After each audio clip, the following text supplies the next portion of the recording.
Hey everyone, I'm Upwards, and in today's video I'm going to be answering, should you buy a MacBook Pro for music production? Is the MacBook Pro for music production? It's no surprise that the Macs have been a popular choice within musicians for a long time. Nearly every studio uses them, and huge producers can be seen with them. And why not?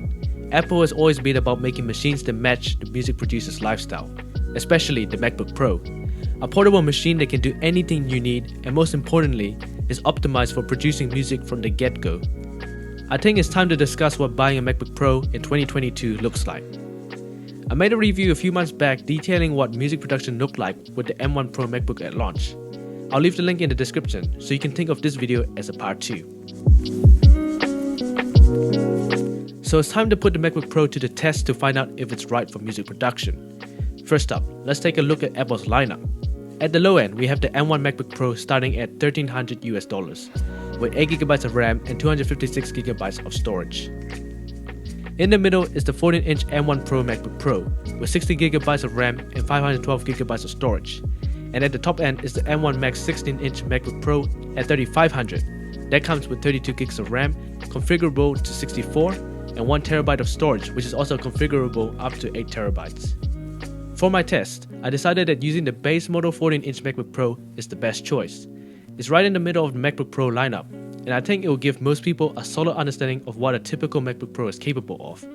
Not only that, if you look at the M1 chip lineup, the regular M1 has 4 performance cores, the M1 Pro has 6, and the M1 Max has 8, so it's a right in the middle benchmark. It also is the model I recommend most professionals to consider.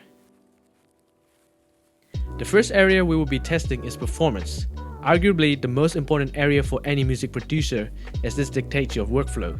In this section, I'll be starting out with lighter projects and slowly increasing the size and complexity of the projects. This will give you an idea of how the MacBook Pro deals with different types of projects, plugins, and tools. For my test, I will be using Logic Pro and a consistent buffer size of 64. Processing threads are also set to automatic. Even though Logic Pro is an application made by Apple, you can expect similar performance with DAWs such as Ableton Live and FL Studio, which have both been optimized for Apple Silicon. I will also be making sure nothing is running in the background for consistency and fairness. The performance meters will be monitored at the same time. The first project is a simple Lofi beat, a decent amount of plugins and VSTs with slight automation, but only 18 tracks.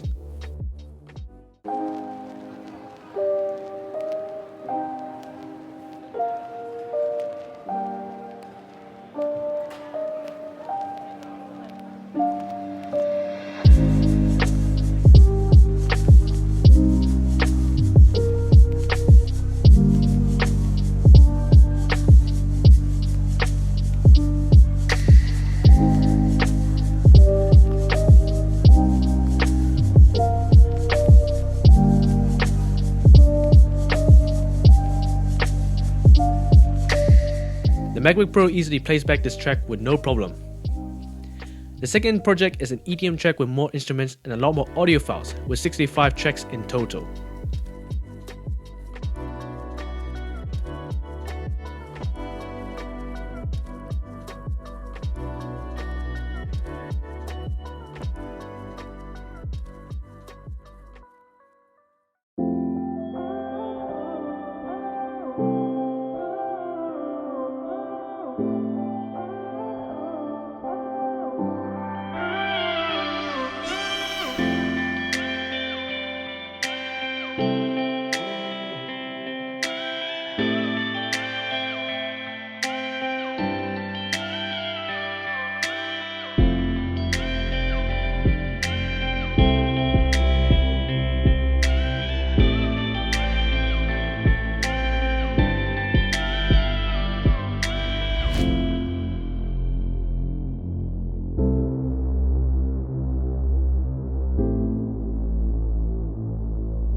MacBook Pro handles this like a piece of cake.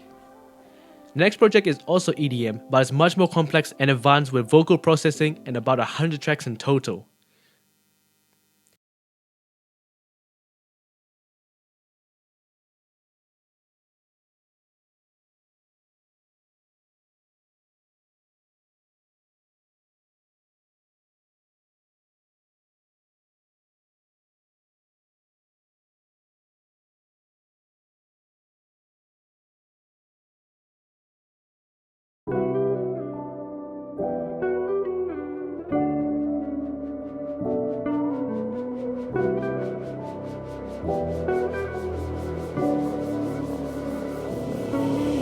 I'm filled with tears of my own pain.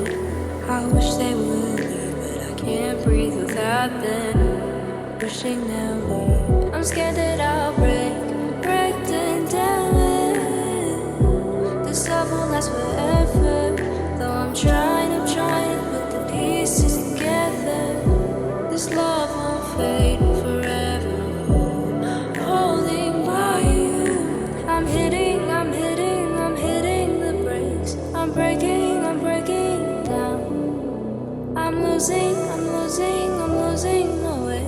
I'm losing it now. So don't you dare try and make things worse. You leave me there crying when I need your voice. I'm pushing away my love for you.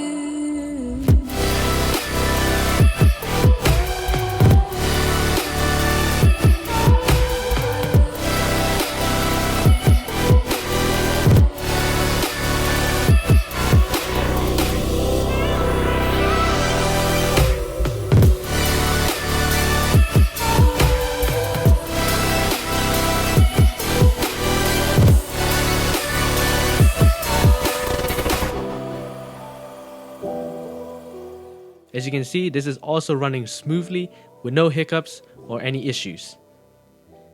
Next up is an official remix I did for Nitro X, link in the description. This is quite similar to the last project, except it heavily uses contact library instruments from native instruments.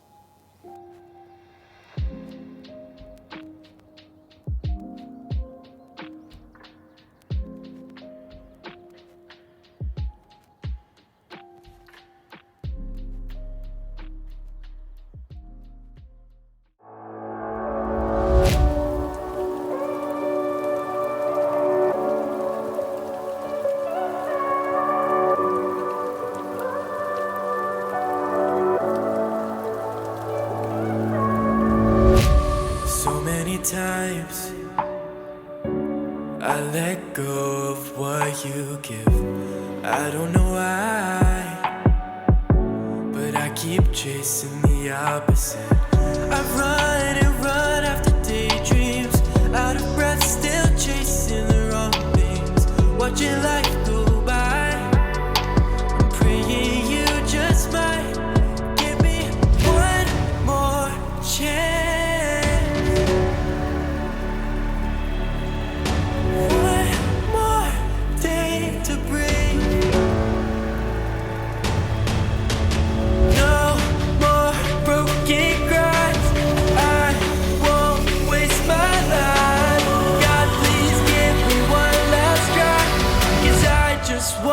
Get this right.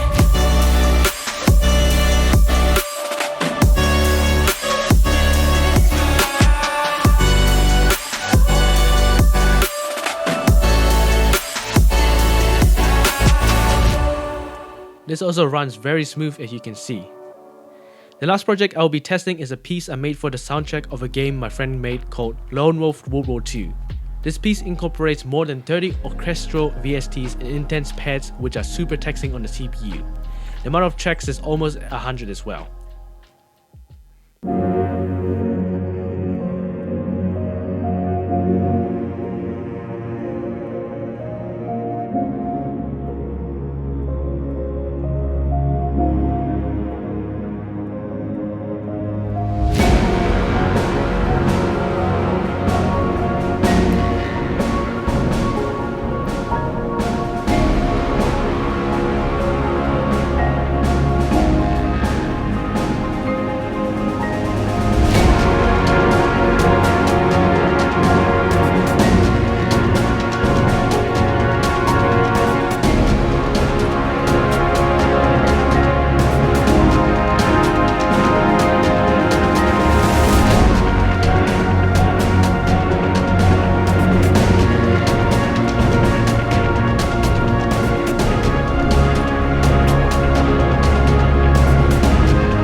The MacBook Pro handles it very well, and as you can see from the performance meters, that it isn't even reaching 70%.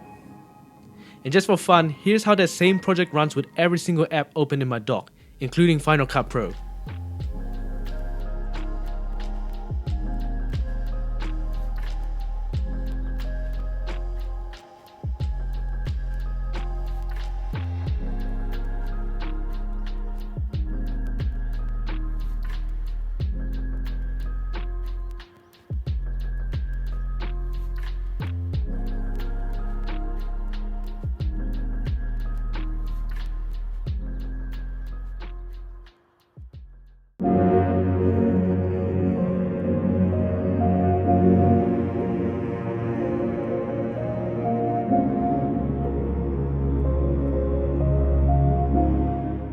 It's pretty clear that performance is very capable on the MacBook Pro, not to mention that the laptop is only warm and the fan isn't even turned on. It's truly impressive what the MacBook Pro can do. If you're looking for performance, the MacBook Pro has proved itself to be one of the top performers for music production, as well as minimal fan noise and heat.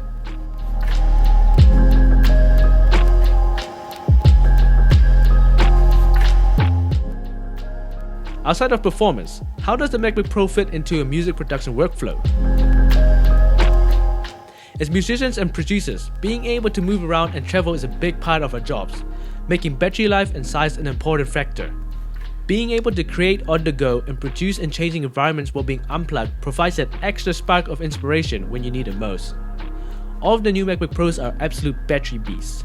Having used this MacBook for the last 7 months, the battery life on this thing is amazing. I can produce music for 4 hours in a row and still have 50% left. Even after a typical school day, I still have over 60% left. I don't think I've ever managed to kill the battery more than once. The size is also very practical. The MacBook Pros all have very slim designs that feel great to hold and are super sturdy. They are a little on the heavier side, but they make up for it with their premium full metal body enclosure. Having great performance isn't helpful if you're having a hard time trying to see what you're doing.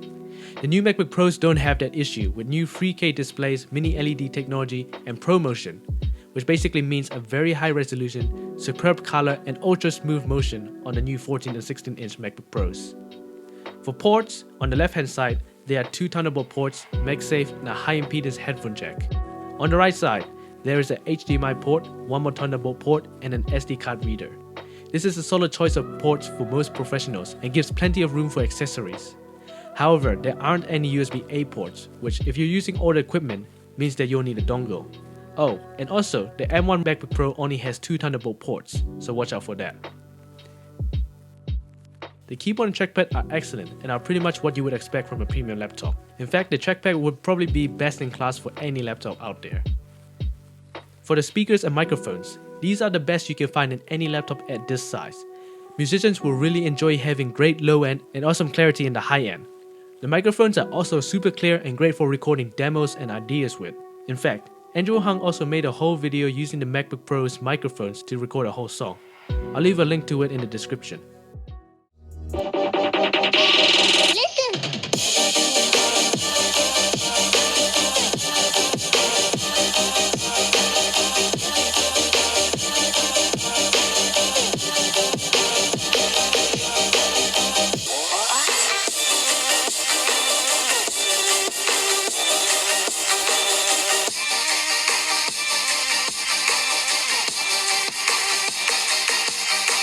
So, should you buy a MacBook Pro for music production?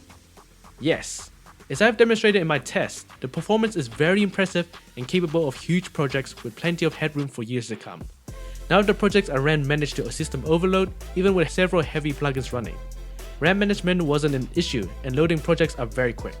The sizes are very practical, battery life is amazing on all the MacBook Pros, and the displays are fantastic as well. On the new models, they provide plenty of ports, great speakers and microphones, and a good webcam. It's amazing for music production and even better as an overall laptop. The only downsides I can think of is that some plugin manufacturers have not fully optimized their plugins or DAWs for Apple Silicon, which is an issue that will go away with time and even today isn't as big of a deal. With Apple Silicon laptops become the most popular laptops on sale today, many third-party developers will have to optimize their products. Oh, and the price. The model I've been using is $2,000 US, which is not cheap, but for what you get, I think it's worth it. So that's it. I hope this video helped you, and if you want to watch my first music production review, click here.